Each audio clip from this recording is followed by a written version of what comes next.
We are back, and definitely black. We in this thing doing the damn thing. Yes, sir. I'm in here with Sid. Sid, this beat right here.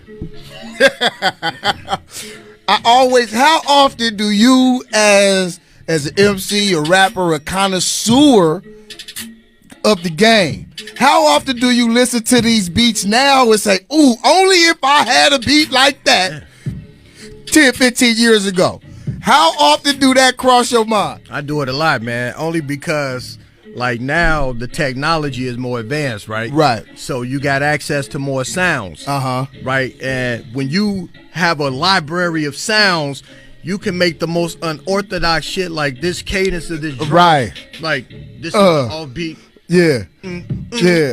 Right? Yeah. It ain't a typical boom bap type of vibe. Yeah, but you see the engineer come out and he hit the and it creates a bounce. So, so now as artists get more creative with the beat making, right? You can create a mood, you can create a bounce, you can create a flow, you can create a bop. Right. And then you can create a dance from the shit. A whole package. Yeah, it is, man. Okay. So it's just about whatever the artist hears, Right. So just so the people would know, I like the people in the back to understand and hear clearly, right? Do you do both? You rap and you produce. Right. And you engineer. Right. Which one is the most important on the track? Because we've been having this conversation. When you hear a track, certain songs, what's more important, the beat or what's on top of the beat? So this is an engineer's answer. Uh-oh. The artist's voice is the last instrument on the track. Oh. Huh. You understand? I get it. That's the last instrument. But it's an instrument to an engineer. Yeah, exactly. Because now I'm going to manipulate your voice to do what I needed to do to make it fit in. And as long as your cadences are on point and everything, you're going to ride the track. It becomes the last piece of the beat, and it all gets to marry itself. You know what I'm saying? So from an engineering standpoint, the vocal is the last instrument on the track. So the vocal is the last engineer, last instrument on the track. The last sound on the track. Okay. Now, what's your rap answer? What's your answer as an MC? Right now in today's age, the beat. Okay. The beat is more important. Fuck today's age. Okay. Well, I'm. Let's go back. Hey. Let's go back. We got to go back. Hey, well, I mean, it's always about lyrics. Yeah. You know what I'm saying? It's always about lyrics, bro. Okay. Because lyrics save lives, bro. Lyrics can incite emotions. All right. Right? Right. Think the first form of rap was poetry. Absolutely. Poetry are lyrics without beats. Right. Maya Angelou. Right. You know what I'm saying? So these are things that, you know what I'm saying, people migrate towards and like, oh my God, this helped me to brand my life. I heard Maya Angelou said, I will rise. And I rose. Wasn't no beat behind that. But now, because of the age and times that we're in, you know what I'm saying, with the age of social media and everything, like people want to party, bro. Right. People have they want to turn up. always sought music to help soak emotional things that's going on in their lives, bro. We just came out of something that's unprecedented. Right. The world has never been here. Came to a pause. The entire planet. Not Chicago, not Houston. Came to a pause. Right? Yeah. So now people got to sit and think about what the fuck is going on and what's important in their lives. Right. You know what I'm saying? And a lot of time people resorted to music. Right. And music helped a lot of people get through this pandemic, bro. Right. Absolutely. You said something that was important a while ago. You said that lyrics can save lives. Now let me ask you the flip side. Do you think that lyrics can take lives? Absolutely.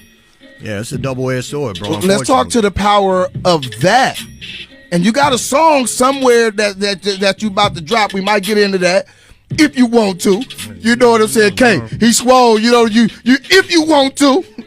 Only if you want to. Hey, but you can do that. Yeah. But we talked about the power of manifesting your words. Facts.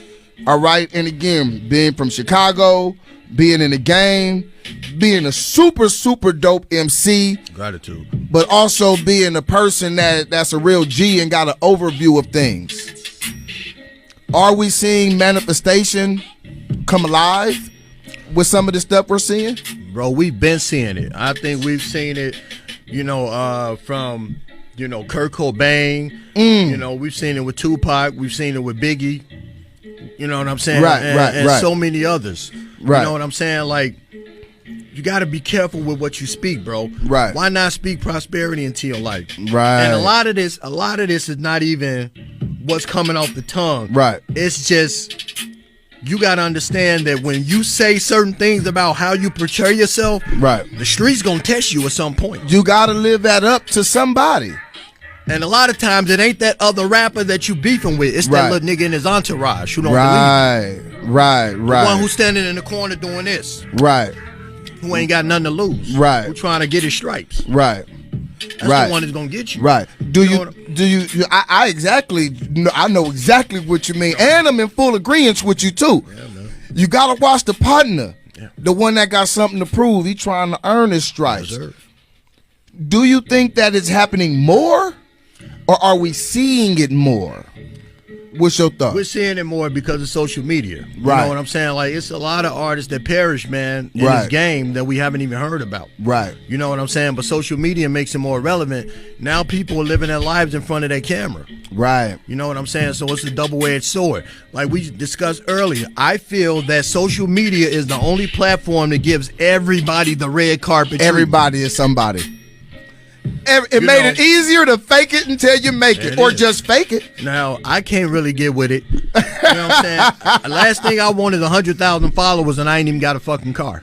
Right. It don't make sense to me. You know what I'm saying? Right. My thing is, you can have 100,000 followers, but if you can only get one of them to act, then you have no following. Man, that's real. That's profound. I couldn't have said it better. You have no following. You just have a bunch of people watching you. Yeah, that's all it is. And here's one. Even I'll take it a step further. Everybody that's watching you and following you don't fuck with you, and don't want you to win either. Don't want you to win. As an artist, what do you like? The independent route, the label route?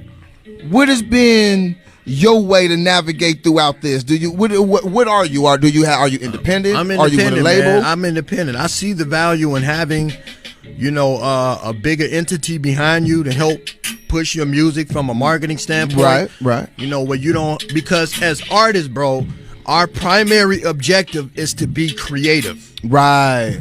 And if I got to focus on the marketing, the branding, approving logos, approving the videos, sitting on the editing floor, I can't be creative. It's taking time away from the creative process. Right. So those are things that a label would take off an artist's plate, and they're going to tax you for it.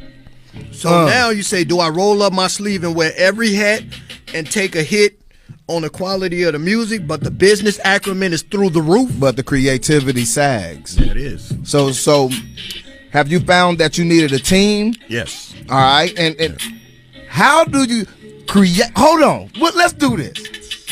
I'm going to ask you the question. We're going to play a song and we're going to come back into it. Because it's a lot of people out here wondering, damn, Sick, how do I do this? And the question is, how does an independent artist create a team of people that they can trust? Right. We're going to take a quick break. Sad face. Hit them with something.